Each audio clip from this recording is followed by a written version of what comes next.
noong 1973. At si George Foreman ay, walang duda, pinakakinatatakotang boksinggero sa mundo.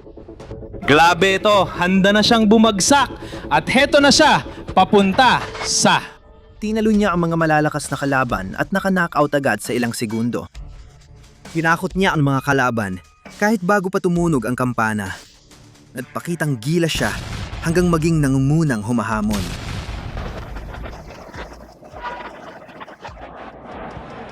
At ganoon din si Ramos. Lilinisin niya ang Estados Unidos. Sa wakas, nakuha ni Foreman ang pagkakataong lumaban para sa titulo ng CMB. Ang titulo ni Frazier. Pero mahirap kalaban si Frazier. Noong nagsimula ang 1973, si Joe Frazier ang kampeon sa mundo ng heavyweight matapos manalo ng 10 sunod na laban para sa titulo. Natalo niya sa desisyon si Muhammad Ali, ang pinakamahusay na heavyweight sa lahat ng panahon. At siya ang unang nagbigay ng talo kay Ali sa profesional nitong karera. Si Smoking Joe ay nasa tuktok ng mundo.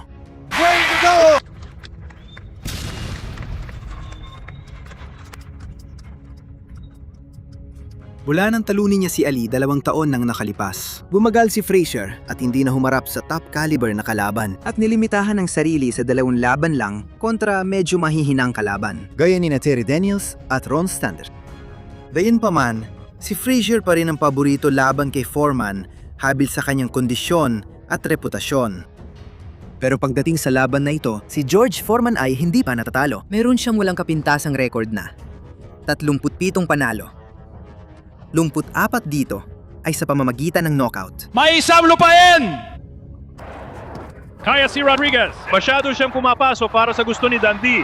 Bukas siya, may knockout. Kahit gustong-gusto ni Frazier ang matitinding laban, pati siya ay kinikilabutan sa pag-iisip na makakalaban si Foreman ng 12 rounds. Matatapos na kaya ni Foreman ang pamamayani ni Joe Frazier. Si Smoking Joe kaya ang duduro kay Foreman gamit ang kanyang tanyag na kaliwang hook at tapang.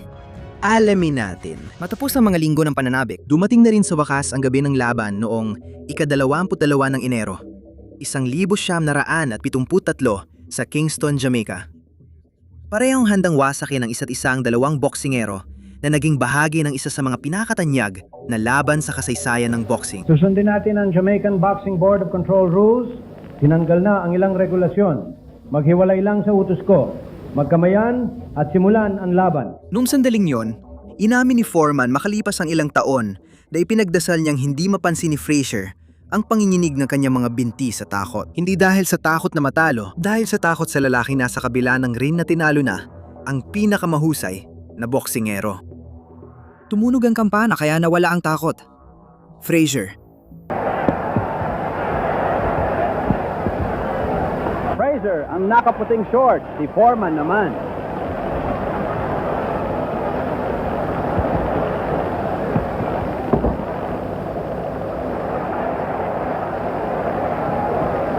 Bihirang manalo si Frazier sa unang round. Magugulat ako kung sa kanya mapupunta ito ngayon. Medyo tensyonado ang itsura ni Foreman. Hindi! Si Foreman ay tinamaan ng matindi at talagang napuruhan. Ang pinakamalakas na suntok ni Joe Frazier ay ang kanyang kaliwang hook.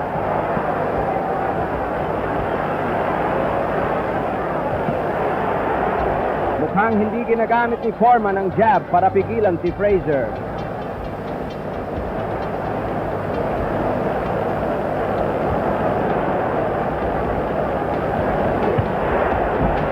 Ngayon, mas relax na si Foreman. Malakas ang kaliwang hook na tumama kay Frazier. Si Arthur McCauley, ang referee, ang namamagitan sa kanila. Mahusay at matalino ang jab ni Foreman. Hindi mabilis pero epektibo. 30 segundo pa lamang mula nang magsimula ang laban, nayanig ni Foreman si Frazier sa isang malakas na suntok. Pinadala ang kampeon sa lona. Ron! Magandang round para kay Foreman. Ang laki ni Foreman at mga uppercuts niya ay lubusang dumomina kay Frazier. Dahilan ng 2 pang pagbagsak bago tumunog ang kampana. Laki na naging dahilan ng pagbagsak bago tumunog ang kampana. Sako na ang unang round para kay Frazier. 3 ulit siyang pinabagsak ni Foreman. Ang kanyang napakahabang abot na 78 pulgada at matinding lakas ay naging parang kryptonita para kay Frazier. Nagpatuloy ang ikalawang round kung saan nagtapos ang una. Matapang na gumaganti si Frazier, pero habang tinatangkang makadistansya, tinamaan siya ng malakas na kanang hook sa ulo at natumba sa lona sa ika-4 na beses sa laban. Si Foreman ang may buong kontrol. Hanggang ngayon, Freddy at Paris ang nagpapatuloy ang round ay binabalaan. Si Frederick ay bugbog at nasa sulok ni Foreman. Si Joe ay muntik ng bumagsak. Bumagsak na naman. Isang kaliwang suntok pa at 6 na beses nang bumagsak si Frazier. 5 ulit na siyang bumagsak at muli siyang inatake ni Foreman. Mahirap makita paano kakayanin ni Frederick.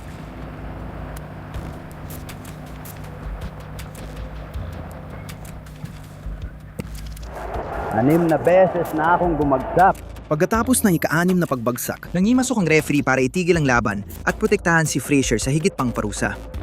Ang dating walang talong Joe Frazier ay sa wakas ay nakalasap ng pagkatalo sa unang pagkakataon sa kanyang karera. Si George Foreman ang bagong heavyweight world champion. Ang pagkabigla ay yumanig sa buong mundo ng boxing. Nakasing tinde ng laban ni Ali at Frazier. 2 taon ang nakalipas. Pero sa pagkakataong ito, ang boxing ay hindi nagkaroon ng bagong minamahal na hari. Sa halip nakita nito si George Foreman ang nananakot umupo sa trono. Ipinagtanggol ni Foreman ang titulo ng 2 beses, binugbog sina Jose Roman at Ken Norton bago magwakas ang kanyang paghahari sa kamay ni Muhammad Ali. Sa malamat na Rumble in the Jungle, ginamit ni Ali ang bagong estratehiyang rope a dope na siya magtatakda ng kanyang pamana na nagpapatunay na siya ang pinakamahusay na heavyweight sa kanyang panahon. Gamitin ang kaliwa sa kanang kamao at maghintay.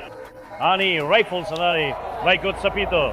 Narinig, Ali. Si Ali ay bahagyang tumingin lang sa ibabaw ng balikat sa sandalig ito. Iyan ang final na bersyon. Nakabawi si Foreman ng epikong tinalo niya si Ron Lyle. Samantalang si Frazier ay bumalik na may 2 matitibay na panalo laban sa dating kampeon na si Jimmy Ellis at sa pangunahing challenger na si Jerry Query. Dahil pareho na nasa forma ang 2 boksingero, nagkasundo silang muling magharap noong Hunyo 1976. Hindi lang ito para malaman kung sambalang ba ang unang laban, kundi para tuloyang mapagdesisyunan kung sino ang pangalawang pinakamahusay na heavyweight sa mundo, kasunod ni Muhammad Ali. Dumating si Frazier na may bagong itsura at lumalambot na ang matigas na imahe ni Foreman sa mata ng publiko. Marami ang umaasa na ibang resulta ngayon, pagkakataon ng pagtubos para kay Frazier. Pero nang tumunog ang kampana, huling bumalik ang masasakit na alaala para sa mga taga-suporta ni Frazier. Kahit ang maliit pero tapat na base ng mga taga-suporta ni Foreman ay naganda para sa isa na namang tagilid na laban. Malachi, si George, lalapit siya sa'yo. Sunod-sunod ang suntok ni Foreman. Naipatin niya si Frazier sa lupit. At si Foreman ay sumusuntok ng malinis. Hindi ito yung mahahabang paikot na suntok. Kumpiyansa si Foreman laban kay Joe Frazier. Hindi ito si Frazier na humahabol kay Ali. Iba ang klase ng laban na ito. May kanya-kanyang katapat na estilo ang bawat boksingero. Binabanatan ni Foreman si Frazier ng suntok.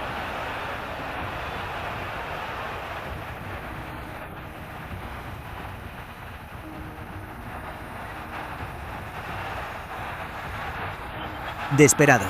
Sabi niya, mas malaki pa ang gagawin niyang pinsala kaysa sa unang laban. Sabi niya, hinahalikan ang mga nananalo. May sama siya ng loob sa pagtrato sa kanya ng iba. Inuulit ko. Pinupunan nito si George Foreman. Si Foreman sa pula. Si Frazier sa puti. Mukhang napakaliit ni Frazier kumpara sa laki ni Foreman. Pero round isa pa lang ang aksyon.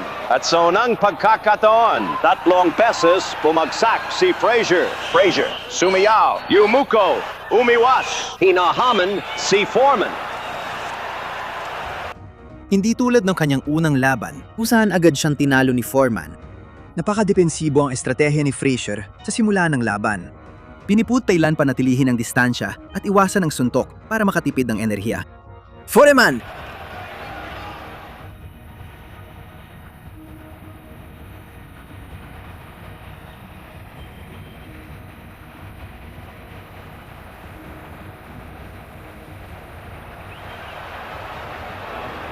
Guwantes ni Foreman, 8 at kalahating onsa. Guwantes ni Frazier. 8 onsa! Nagkaroon ng aberya sa timbang. Sinabi ni Commissioner James Farley Jr., hindi ko gets. Si Foreman ay sumusuntok ng diretso. Hindi na yung mahahabang suntok. Diretsong malinis ang suntok.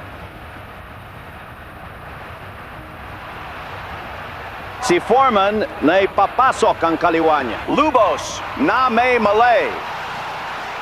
Si Frazier, maganda ang sagot na left hook. Siguro iyon na ang best niyang suntok na yun. Si Foreman, naipasok ang kanyang kanang kamao doon. Si Frazier, laban sa manalubid. Hindi ito rope-a-dope. Sumablay si Foreman sa kaliwa niya.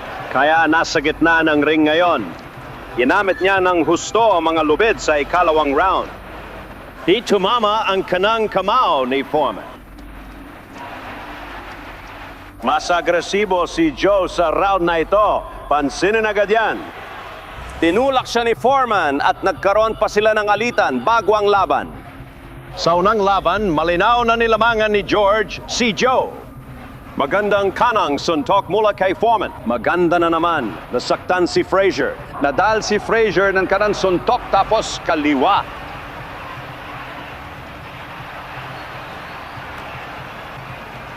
Here maratag, mapilit. Laban, itong gustong-gusto ng mga tagahanga. Sa ikatlong round, ipinapakita ni Frazier ang konting sinyalis ng tagumpay.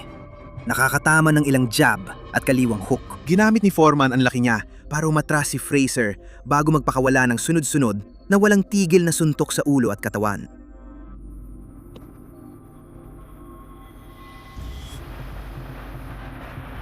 Mukhang hindi talaga natatakot si Foreman kay Frazier. Kita mo na naman ang kaliwang suntok niya.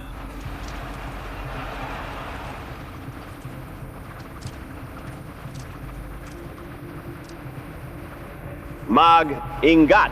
Nagbigay ng babala si referee Harold Balin. Hinilanga ni Foreman si Frazier gamit ang kaliwang kamay niya sa batok. Talagang binugbog siya.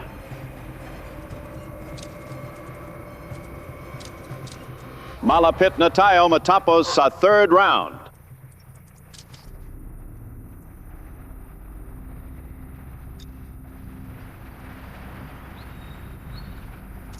Round na naman ni George Foreman. Magandang kanan kasunod ng kaliwa.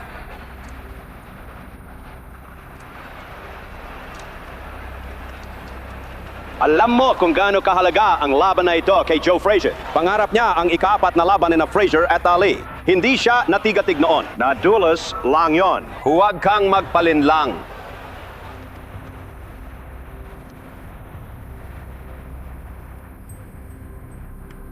Paano makapasok sa jab na yan? Paano magdulot ng pinsala? Batas gamit ang kaliwang hook. Yan ang klase ng kaliwang hook na nagpayanig kay Ali sa ika-11 ng unang laban kay Ali at nagpabagsak sa kanya sa ika-15 ng unang laban kay Ali. Isa. Ang ika-5 round ay isa sa pinakamagaling sa karera ni Foreman. Malinis, kontrolado, at walang mga suntok na walang kontrol at padalos-dalos, pati na ang maagang pagkapagod na nagpahamak sa kanya noon. Frazier Hewlett. Tumugon ang mga tao. Porma. At likod.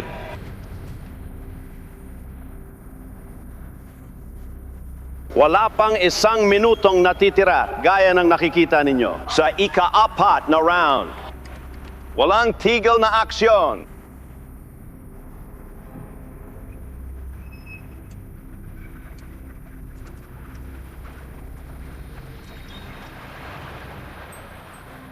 Itinutulak ni Frazier ang kalaban para magkaroon ng puwang sa pagsuntok.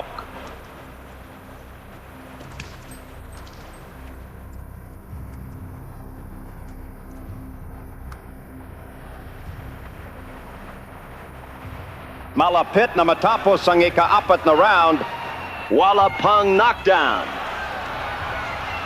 Walang katapusan. Sumisigaw ang mga tao sa bawat kaliwang hook ni Frazier. Dahil sa patuloy na presyon ni Foreman, naipit si Frazier sa mga lubid. Bago siya bumagsak sa lona dahil sa kombinasyon ni Foreman. Nanging ibabaw si Foreman, round 5. Nakapasok si Foreman ng maganda. Nakita mo ulit yun. Nasaktan si Frazier. Nasaktan na naman si Frazier. Isang kanang suntok ang nakasakit kay Frazier. Frazier! Bumagsak si Frazier. Napatumba si Frazier sa kanang suntok. Kahit bumangon muli si Smoking Joe, nakiusap ang trainer na si Eddie Futch sa referee na itigil ang laban para hindi na tumanggap ng dagdag na suntok ang kanyang boksingero. Hindi nagtagal, naulit muli ang kasaysayan. At muli, nagwagi si Foreman matapos talunin ang nag-iisang tao na kinatakutan niya sa ikalawang pagkakataon. Sa mga sumunod na taon, naging magkaibigan si Joe Frazier at George Foreman. Patuloy na pinag-uusapan ni Foreman si Smoking Joe na may malalim na respeto at paghanga.